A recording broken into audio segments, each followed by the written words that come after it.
Hey guys, today we're going to take the Model S because it's been updated to version 8 of the firmware. Just wanted to see what the differences are in the firmware. So again, I have this magnetic phone holder. So ways over there. So right now I'm going to turn it off. The music portion of this I really hate. With the update, the music sucks because it's geared towards more internet radio or subscription based audio. So if you can see, the interface has changed quite a lot, and I usually use USB. And going to folders, let's say I go to miscellaneous.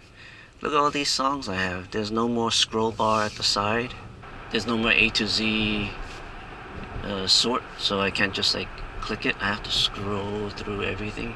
So what I'm driving here is the P85 Plus, and when I got it 3 years ago, it was the top of the line. And the difference between the P85 and the regular P85 and the Plus version is the suspension upgrades and stuff that they did. So they did staggered wheels. So in the rear of the P85 they have bigger wheels, and they also did a slight cambering of the wheels so that when you take aggressive corners it can handle it. Well, so the traction control on this is really awesome.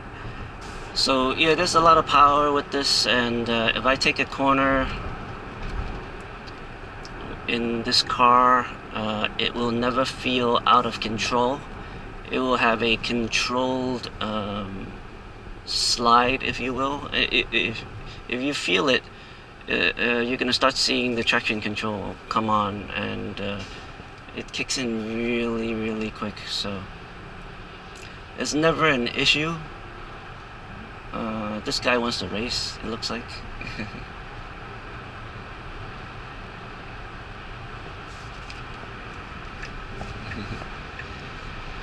I'm not racing today. Anyway, so the audio portion of it sucks. You can do some stuff with the voice commands to do search. Like there's a search here, but the search here doesn't search your USB. It only searches all the streaming stuff. So let's say I want to play Bust a Move by Young MC in my USB. I can go play Bust a Move by Young MC.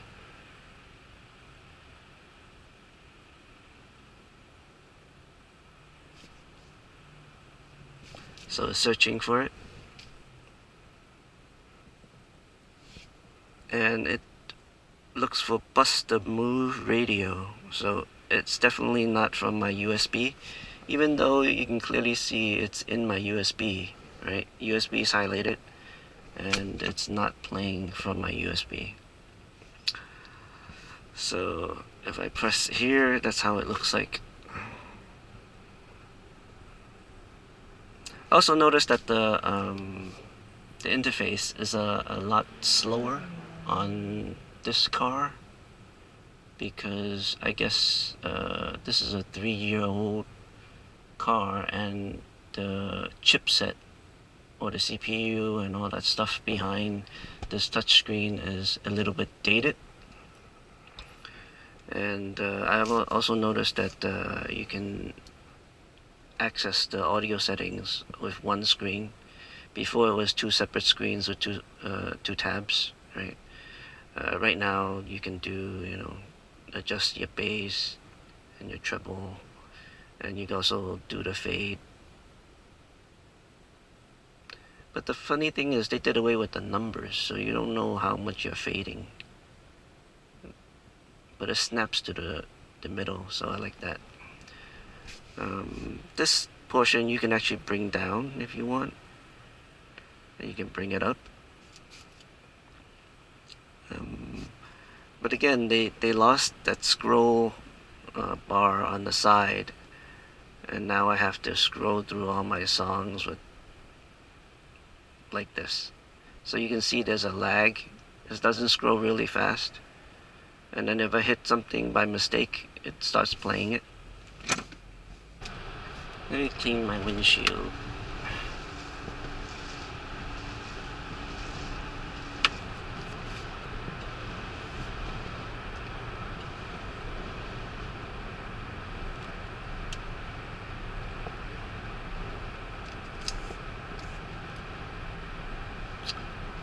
Once I get on the highway, we can take a look at the navigation, see how that's changed a little bit.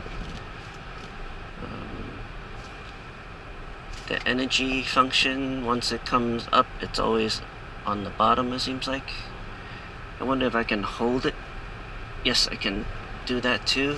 That function's still there, which I like. So if you hold it, you can bring up two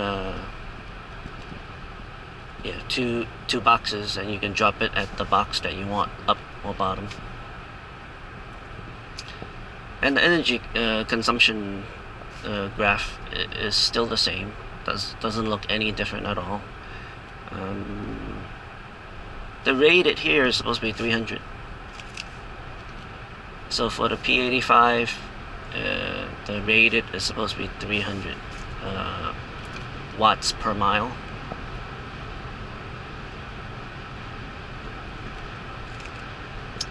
So you can take turns pretty aggressively because I have my summer tires on, and they're still above a certain temperature. So the summer tires, once they get warmed up, they're really sticky, and they don't last too long.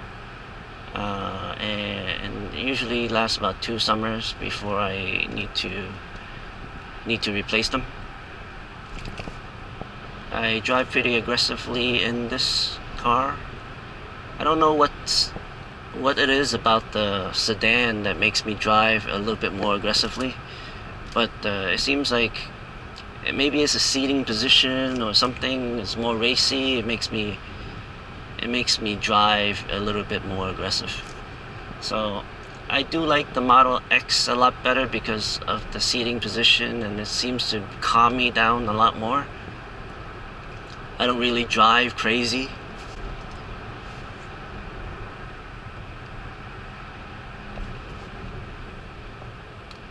So we have 2 Audi, what you call it, S's? Yeah, there's a S7 here, which I don't think I can beat with this car, but I can beat it with my Model X.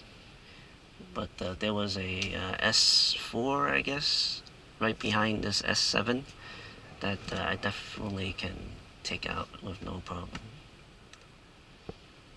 I have a friend who have an S4, and we did a race a little bit, and I definitely blew him away. But I think if they chipped the car, it'll be pretty even, because I chipped my S5, and my S5 felt faster.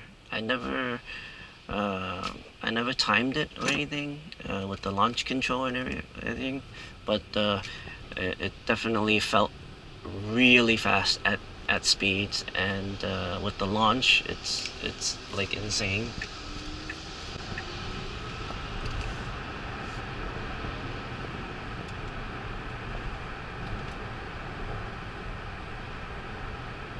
You can take turns pretty aggressively, and there's no real penalty to taking turns aggressively. Like this turn here is pretty crazy.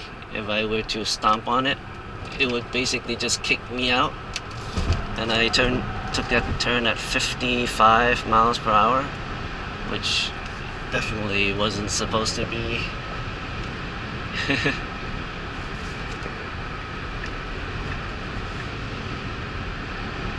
Yeah, I miss driving this car. It's a little bit more fun, and there's a lot of people who wants to race you because it's a Tesla.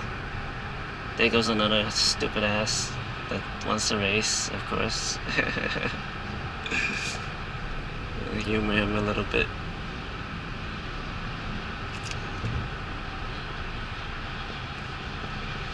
Okay, so yeah, some of the other features of version 8.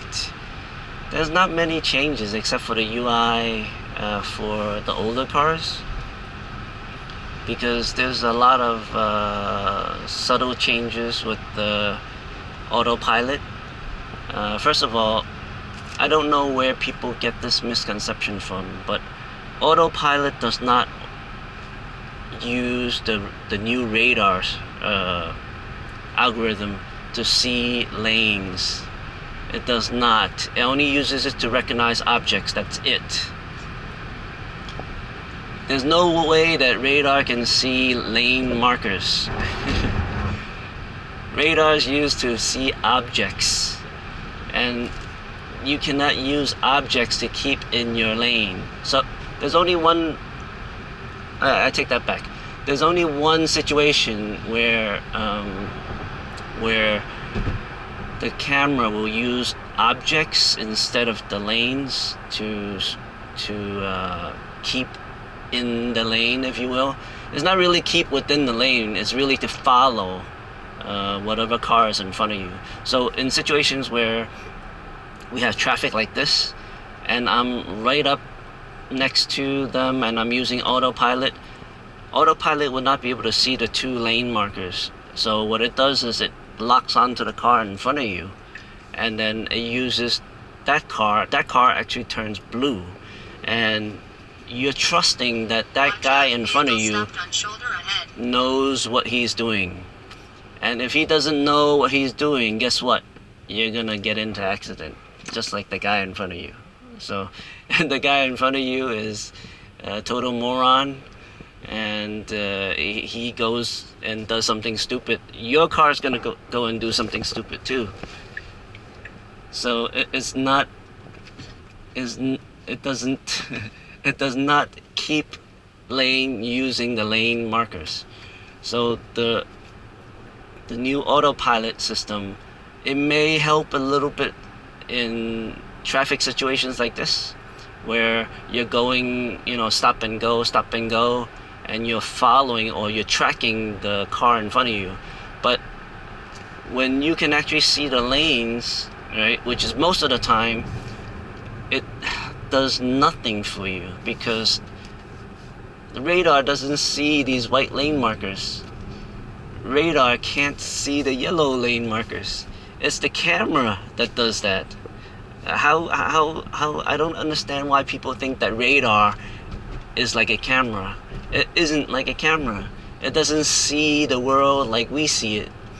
Only the camera that's in the autopilot system, which is made by Mobileye, can recognize lane markers. And you will see that in a lot of my videos on autopilot, where the lane markers go in and out, because sometimes you have faded lane markers and the Mobileye camera cannot see it. And even when you're going into the sun, I found that even when you're going into the sun and you can't see something, it doesn't mean that the camera can't see it. It may be unreliable at that point, meaning the lanes will go in and out of recognition, so it's not advisable that you use it. But on my trip to Toronto, I've used it directly in the sun, and I couldn't see anything, but the car seemed to have maintained pretty well within the lane markers. So let's take a look at navigation. I still have 3G. I haven't did the upgrade to 4G. Sorry, I still have 3G and I haven't done the upgrade to 4G. So this is how navigation works or looks. You press navigation, and then all of a sudden, in a few seconds the bar goes away, so it does a full screen navigation. And yeah, so I guess this is the part where you go orientation, right? So there's a little button on the top right there to do orientation. So since I'm not doing a trip, it won't show me the whole entire trip, but it looks pretty nice. The graphics seems to have sharpened up a little bit, and if I want to navigate to something, I can just click that, and then it will come up with a list of my recent navigated places. And if I want to get the screen back, I mean the bar, I think you have to double tap it, or tap the Tesla. Nope, that's not it. Nope, that's not it either. Do I pull it?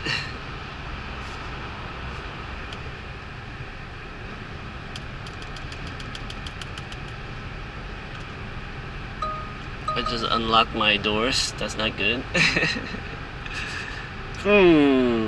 How do I get my 2 bar back? Oh, there it goes. Alright. So if I don't do anything, it should go away.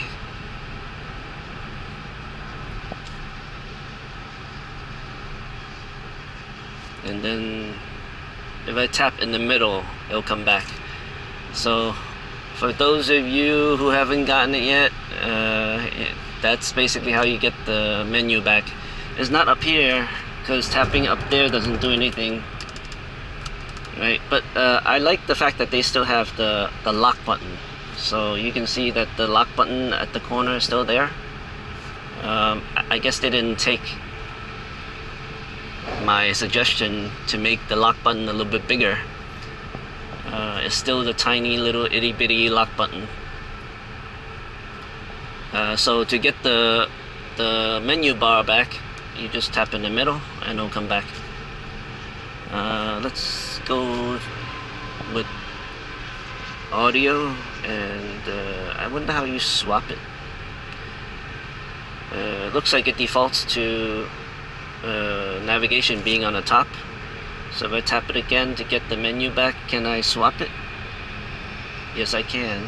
So that's how you swap it. There's no swap button on the navigation itself. Actually, there is. It's just very faded. So you can swap it like this, and there's a swap right here that you can't see, and I can't even see it. And yeah, you just touch the corner, it's there. If you look closely, you'll probably be able to see it. And then going back to full screen for my audio menu. So as far as this, the front console, it hasn't changed. It still looks the same as version 7.1. So there's no improvement there. Yeah, the buttons, I mean the icons are different. Who cares? It's doesn't I wasn't bothered by the buttons before. Guess they needed to change it to change the look. I didn't think it was a necessity, but hey, whatever. The rear view camera.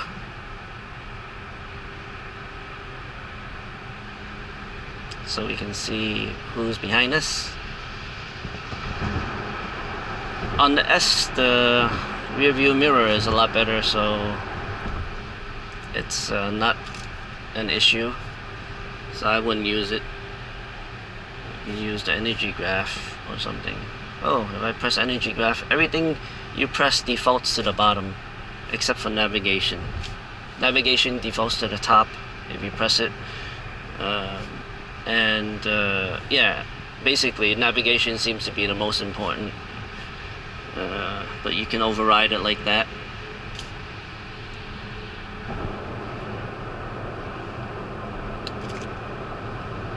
So with let's say I want to do energy graph. Energy graph defaults to the bottom, and if I do rear view mirror, it defaults to the top, and if I do audio, it defaults to the bottom. So it looks like it prefers the rear view camera and navigation. So if I want navigation to go to the bottom, I could do that. And yeah, if I want my audio, again, it goes to the bottom. If I want it to the top, I do that and it swaps it. Or I can do the swap like this.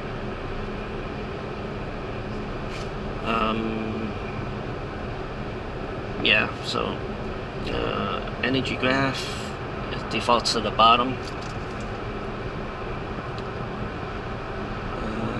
Yeah, that's about it. I mean, this is the condensed view of the audio player, and you can still swipe down and get the controls at the bottom a little bit and then start searching for your songs.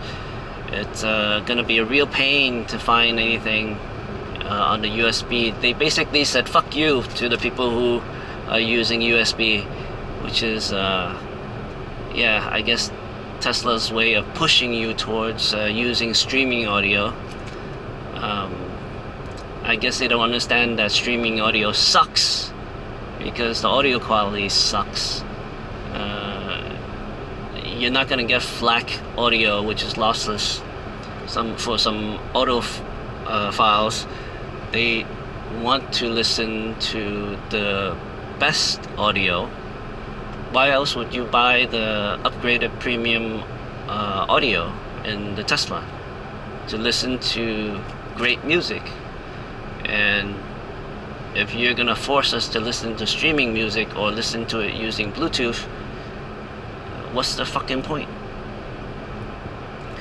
They should have concentrated a little bit more on the USB, because I know a lot of people who are pissed off about this new upgrade to the USB interface. Whoever was designing this is a big fan of the streaming audio, because they just maximize the whole entire interface is maximized for that. So there you have it. That's version 8 in a nutshell for pre-autopilot cars.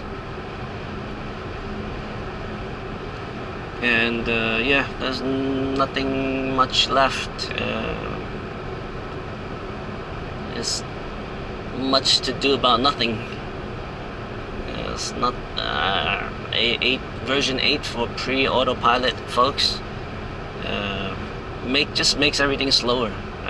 I feel the interface is a little bit slower because the processor is being utilized to its maximum potential. Wish I could show you some of the harder turns, but maybe in the parking lot I can show you some of the turns, how it rotates and stuff. It's really fun. The rear-wheel drive P85 Plus. Here goes a nice turn.